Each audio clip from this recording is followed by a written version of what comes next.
നമസ്കാരം. ഭൂമധ്യരേഖ പസഫിക് സമുദ്രത്തിൽ El Nino അവസ്ഥകൾ തിരിച്ചുവരുവാനുള്ള സാധ്യതയുടെ ആദ്യ ലക്ഷണങ്ങൾ കാണിച്ചു തുടങ്ങി. ഇത് 2026 രണ്ടാം പകുതിയിൽ ആരംഭിച്ച് വടക്കൻ അർദ്ധഗോളത്തിലെ ശൈത്യകാലത്ത് അതിന്റെ ഉച്ചസ്ഥായിലെത്തുമെന്ന് കാലാവസ്ഥാ വിശകലന വിദഗ്ധർ പറയുന്നു. പുതുക്കിയ എൽ നിനോ ആഗോള താപനിലയിലെ നിലവിലെ ഉയർച്ചാ പ്രവണതയെ ശക്തിപ്പെടുത്തുമെന്നാണ് ശാസ്ത്രജ്ഞർ മുന്നറിയിപ്പ് നൽകുന്നത്. ഏറ്റവും പുതിയ പ്രവചന ഡാറ്റ കാണിക്കുന്നത് 2026 എൽ നിനോ തിരികെ എത്തുമെന്നും വർഷത്തിന്റെ രണ്ടാം പകുതിയിൽ ശക്തിപ്പെടുകയും 2026-2027 സീസൺ വരെ നീണ്ടു നിൽക്കുകയും ചെയ്യുമെന്നാണ് യൂറോപ്യൻ കാലാവസ്ഥാ വിശകലന പ്ലാറ്റ്ഫോമായ സിവിയർ വെതർ യൂറോപ്പ് പറയുന്നത്. അത്തരമൊരു വികസനം വ്യാവസായികത്തിന് മുൻപുള്ള നിലവാരത്തെക്കാൾ 1.5 ഡിഗ്രി സെൽഷ്യസ് താപന പരിധിയിലോ അതിനടുത്തോ മറ്റൊരു വർഷം നീണ്ടു നിൽക്കുന്നതോ ആവാം. കൂടാതെ ഇടയ്ക്കിടെയുള്ളതും തീവ്രമായ ഉഷ്ണതരംഗങ്ങൾ, വരൾച്ച, കാട്ടുതീ, തീവ്രമായ ഗ്രഹപ്രാദേശിക താപനത്തിന് മറ്റ് അനുബന്ധ ആഘാതങ്ങൾ എന്നിവയുടെ അപകട സാധ്യതയും വർദ്ധിപ്പിക്കും. ഭൂമധ്യരേഖ പസഫിക്കിന് മുകളിലുള്ള അന്തരീക്ഷ മർദ്ദത്തിലും മഴയിലുമുള്ള ഈ മാറ്റങ്ങൾ ലോകമെമ്പാടും വ്യാപിക്കുകയും പ്രദേശത്തിനപ്പുറത്തേക്ക് കാലാവസ്ഥാ രീതികളെ സ്വാധീനിക്കുകയും ചെയ്യും.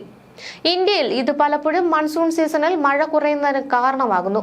ഭൂമധ്യരേഖ പസഫിക് സമുദ്രം എൽ നിനോ അവസ്ഥയുടെ തിരിച്ചുവരവിന്റെ സാധ്യതയുടെ ആദ്യ ലക്ഷണങ്ങളാണ് കാണിക്കുന്നത്. ഇത് 2026 രണ്ടാം പകുതിയിൽ ആരംഭിച്ച് വടക്കൻ അർദ്ധഗോളത്തിലെ ശൈത്യകാലത്ത് അത് ഉച്ചസ്ഥായിലെത്തുമെന്നാണ് കാലാവസ്ഥാ വിശകലന വിദഗ്ധർ അറിയിക്കുന്നത്. പുതുക്കിയ എൽ നിനോ ആഗോള താപനിലയെ നിലവിലെ മുകളിലെത്തിക്കുള്ള പ്രവണതയെ ശക്തിപ്പെടുത്തുമെന്നാണ് ശാസ്ത്രജ്ഞർ മുന്നറിയിപ്പ് നൽകുന്നത്.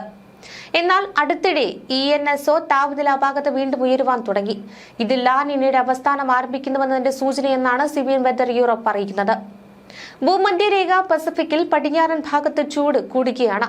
സമുദ്ര ഉപരിതല താപനില അപാകത ഡാറ്റയിൽ ദൃശ്യമാകുന്ന ഒരു പ്രവണതയാണ്. സമുദ്ര ഉപരിതലത്തിനടിയിൽ എൽ നിനോ സാധ്യതയുടെ കൂടുതൽ വ്യക്തമായ സൂചനകൾ ഉയർന്നു വരുന്നുണ്ട്. താഴെയുള്ള ചിത്രം സമുദ്രത്തിന്റെ ഉപരിതല താപനിലയിലെ അപാകതകളും കാണിക്കുന്നുണ്ട്. പടിഞ്ഞാറ് ഭാഗത്ത് ഏകദേശം 100 മുതൽ 250 മീറ്റർ ആഴത്തിൽ ഒരു വലിയ ചൂടുള്ള കുളം കാണുവാൻ കഴിയുന്നുണ്ട്. ഈ ഒരു ചൂടുള്ള അപാകതകൾ ഉപരിതലത്തിന് താഴെയായി വികസിക്കുമ്പോൾ പടിഞ്ഞാറ് നിന്ന് ലാ നിന ദുർബലമാകുവാനുള്ള ഒരു കാരണമായി മാറുന്നു. സീസണൽ പ്രവചനങ്ങളും എൽ നിനോ അവസ്ഥകളിലേക്കുമുള്ള മാറ്റത്തിലേക്ക് വിരൽ ചൂണ്ടുന്നുണ്ട്. ചക്രവാതത്തിലെ എൽ നിനോയുടെ പ്രധാന വ്യക്തമായ സൂചന ENSO മേഖലയിലെ ഏറ്റവും പുതിയ സീസണൽ പ്രവചനത്തിൽ എടുത്തു കാണാം. ECMWF പ്രവചനം 2026 വേനൽക്കാലത്ത് ശരിയായ എൽ നിനോ ശ്രേണിയിലേക്ക് കൊണ്ടുപോവുകയാണ്. ഇത് ശൈത്യകാലം വരെ നീണ്ടുപോകും. നിലവിൽ ഇതൊരു മിതമായ ശക്തി സംഭവത്തെ സൂചിപ്പിക്കുന്നു. പക്ഷേ ഇത് സാധാരണയുള്ള പ്രവചനത്തെക്കാൾ ശക്തമാകുമെന്നാണ് ശാസ്ത്രജ്ഞർ പറയുന്നത്. ഇതിനിടയിൽ ഡൽഹിയിൽ തുടർച്ചയായ 9ാം ദിനവും കനത്ത മൂടൽമഞ്ഞും വിഷപ്പുകയും കലർന്ന അതീവ ഗുരുതരമായ സാഹചര്യമാണ് തുടരുന്നത്. വെള്ളിയാഴ്ച ഡൽഹിയിലെ വായു നിലവാരം ഗുണനിലവാര സൂചികയുടെ അതീവ ഗുരുതരം എന്ന വിഭാഗത്തിലേക്ക് നീങ്ങുകയും വിമാന സർവീസുകളെ ഇത് സാരമായി ബാധിക്കുകയും ചെയ്തു. പുകമഞ്ഞ് കനത്തതോടെ 700-ലധികം വിമാന സർവീസുകളെയും ബാധിച്ചു. 2 അന്താരാഷ്ട്ര വിമാനങ്ങൾ ഉൾപ്പെടെ 177-ലധികം സർവീസുകൾ റദ്ദാക്കപ്പെട്ടു. ശനിയാഴ്ച പുലർച്ചെയും കനത്ത മൂടൽമഞ്ഞ് തുടരുന്നതിനാൽ കാലാവസ്ഥാ നിരീക്ഷണ കേന്ദ്രം ഓറഞ്ച് അലർട്ടാണ് പുറപ്പെടുവിച്ചത്. വായു ഗുണനിലവാര സൂചിക 400 കടക്കുമെന്നാണ് മുന്നറിയിപ്പ്. വെള്ളിയാഴ്ച പുലർച്ചെ സഫ്ദർജംഗ് കാലാവസ്ഥാ സ്റ്റേഷനിൽ കാഴ്ചപരിധി 0 മീറ്ററായും പാലത്ത് 50 മീറ്ററായും കുറഞ്ഞതിനെ തുടർന്നാണ് റെഡ് അലർട്ട് പ്രഖ്യാപിച്ചത്.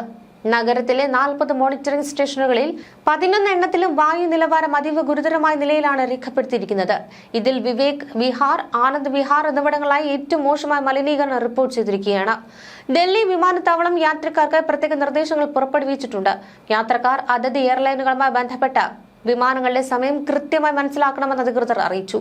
കൂടാതെ വിമാനങ്ങൾ വൈകുകയോ റദ്ദാക്കുകയോ ചെയ്യുമ്പോൾ യാത്രക്കാർക്ക് ഭക്ഷണവും റീബുക്കിംഗ് സൗകര്യങ്ങളും ഉറപ്പാക്കാൻ സിവിൽ ഏവിയേഷൻ മന്ത്രാലയം വിമാന കമ്പനികൾക്ക് നിർദ്ദേശം നൽകിയിട്ടുണ്ട്. തുടർച്ചയായ 9ാം ദിനമാണ് ഡൽഹിയിലെ വായു നിലവാരം ഇത്രയും മോശമായി തുടരുന്നത്. കഴിഞ്ഞ 8 വർഷത്തിനിടയിലെ ഏറ്റവും മലിനമായ ഡിസംബറാണ് കടന്നുപോകുന്നതെന്ന് കണക്കുകൾ വ്യക്തമാക്കുന്നു. താപനില കുറയുന്നത് മലിനീകരണ കണികകൾ അന്തരീക്ഷത്തിൽ തങ്ങി നിൽക്കുവാൻ കാരണമാകുന്നുവെന്ന ഇൻവേർഷൻ എഫക്ട് വർദ്ധിപ്പിക്കുന്നുവെന്നും വിദഗ്ധർ ചൂണ്ടിക്കാട്ടി.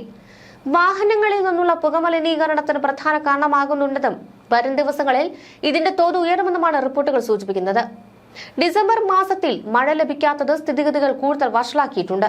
നിലവിലെ നിയന്ത്രണ നടപടികൾ പരാജയമാണെന്ന് നിരീക്ഷിച്ച സുപ്രീം കോടതി മലിനീകരണം തടയുവാൻ ശാശ്വതമായ പരിഷ്കരണങ്ങൾ വേണമെന്നും നിർദ്ദേശിച്ചു. നഗരങ്ങളിലെ ഗതാഗതം, വ്യവസായങ്ങളിൽ നിന്നുള്ള മലിനീകരണം, വൈക്കോൽ കത്തിക്കൽ എന്നിവയിൽ കേന്ദ്രീകൃതമായ നടപടികൾ വേണമെന്നും കോടതി ആവശ്യപ്പെട്ടു. ഉത്തർപ്രദേശ്, ഹരിയാന, രാജസ്ഥാൻ എന്നീ സംസ്ഥാനങ്ങളുമായി ഏകോപിപ്പിച്ചുള്ള പ്രവർത്തനങ്ങൾ വേണമെന്നും കോടതി വ്യക്തമാക്കിയിട്ടുണ്ട്. ഈ ശൈത്യകാലത്ത് മധുരയിൽ ശ്വാസകോശ സംബന്ധമായ അസുഖങ്ങൾ വർദ്ധിച്ചുകൊണ്ടിരിക്കുകയാണ്. പൊടി നിറഞ്ഞ റോഡുകളും നടന്നുകൊണ്ടിരിക്കുന്ന നിർമ്മാണ പ്രവർത്തനങ്ങളുമാണ് ഇതിന് പ്രധാന കാരണം. പ്രത്യേകിച്ച് ഗതാഗതക്കുരുക്കുള്ള പ്രദേശങ്ങളിൽ മോശം വായു ഗുണനിലവാരവും ദീർഘനേരം പൊടിയിൽ സമ്പർക്കം പുലർത്തുന്നതുമായ ആളുകളിൽ പുതിയ ശ്വാസതടസ്സ കേസുകളിൽ വർധനവുണ്ടെന്ന് ഡോക്ടർമാർ പറയുന്നു. തമിഴ്നാട് മലിനീകരണ നിയന്ത്രണ ബോർഡിലെ ഒരു ഉദ്യോഗസ്ഥൻ പറയുന്നു, മധുരയുടെ വായു ഗുണനിലവാര സൂചിക സാധാരണയായി വർഷത്തിലെ ഈ സമയത്ത് 100 എന്ന മിതമായ നിലയ്ക്ക് മുകളിലായിരുന്നു. ഇത് സെൻസിറ്റീവ് ഗ്രൂപ്പുകളിലെ അനാരോഗ്യകരമാണ്. വെള്ളിയാഴ്ച AQI 114 ആയിരുന്നു. ശൈത്യകാലത്ത് കാറ്റിന്റെ വേഗത വളരെ കുറവായിരിക്കും. മധുരയിൽ AQI സാധാരണ 60-ൽ താഴെ തുടരുന്ന വേനൽക്കാലത്ത് നിന്ന് വ്യത്യസ്തമായി മധുര വളരെ കാലമായി മോശം വായു ഗുണനിലവാരവുമായി പൊരുതുകയാണ്. സ്വച്ഛ് വായു സർവേയിൽ 2024-ൽ നഗരം 77.7 സ്കോർ ആയിരുന്നു. 10 ലക്ഷത്തിൽ കൂടുതൽ ജനസംഖ്യയുള്ള നഗരങ്ങളിൽ ഏറ്റവും താഴെ. ഈ വർഷം അത് അല്പം മെച്ചപ്പെട്ടു. കഴിഞ്ഞ വർഷത്തേക്കാൾ ഒരു റാങ്ക് ഉയർന്നു. പക്ഷേ വായു മലിനീകരണം ഒരു സ്ഥിരമായ ആശങ്കയെ തുടരുകയാണ്. തിരക്കേറിയ ഗതാഗത ജംഗ്ഷനുകൾക്കും നിർമ്മാണ മേഖലകൾക്കും സമീപം താമസിക്കുന്നവർക്ക് പൊടിയുടെ അളവ് ഉയർന്നത് ജീവിതം ദുഷ്കരമാക്കുന്നുണ്ട്. വായുവിൽ നിരന്തരം പൊടിപടലങ്ങളുമുണ്ട്. നവംബർ മുതൽ ജനുവരി വരെ ജലദോഷ കേസുകളും ഇൻഫ്ലുവൻസ വൈറസും സാധാരണ വർദ്ധിച്ചുവെന്ന് ഗവൺമെന്റ് രാജാജി ആശുപത്രിയിലെ ഒരു ഡോക്ടറും വ്യക്തമാക്കുന്നു. ദിവസവും 200 മുതൽ 240 വരെ രോഗികളെയാണ് ഇവിടെ കാണാൻ കഴിയുക. അതിൽ 10 മുതൽ 20% വരെ പുതിയ ശ്വാസതടസ്സ കേസുകളാണെന്നും ഡോക്ടർ വ്യക്തമാക്കി. ഇതിനിടെ തണുത്തു വിറച്ച് മൂന്നാറിൽ ഇന്ന് 0 ഡിഗ്രി സെൽഷ്യസ് ആണ് താപനില. നല്ലതണ്ണി, നടയാർ, തെന്മല, കന്നിമല എന്നിവിടങ്ങളിലാണ് അതിശൈത്യം റിപ്പോർട്ട് ചെയ്തിരിക്കുന്നത്. ഉൾപ്രദേശങ്ങളിൽ -ഡിഗ്രി രേഖപ്പെടുത്തിയെന്നാണ് നാട്ടുകാർ പറയുന്നത്. ദേവികുളത്ത് വാഹനങ്ങൾക്ക് മുകളിൽ ഐസ് തുള്ളികൾ ദൃശ്യമായി. ഇന്ന് പുലർച്ചെ മൂന്നാർ ടൗണിൽ രേഖപ്പെടുത്തിയത് 1.7 ഡിഗ്രി സെൽഷ്യസ് താപനിലയായിരുന്നു. ഈ സീസണിലെ ഏറ്റവും കുറഞ്ഞ താപനിലയാണ് മൂന്നാറിൽ റിപ്പോർട്ട് ചെയ്തിരിക്കുന്നത്.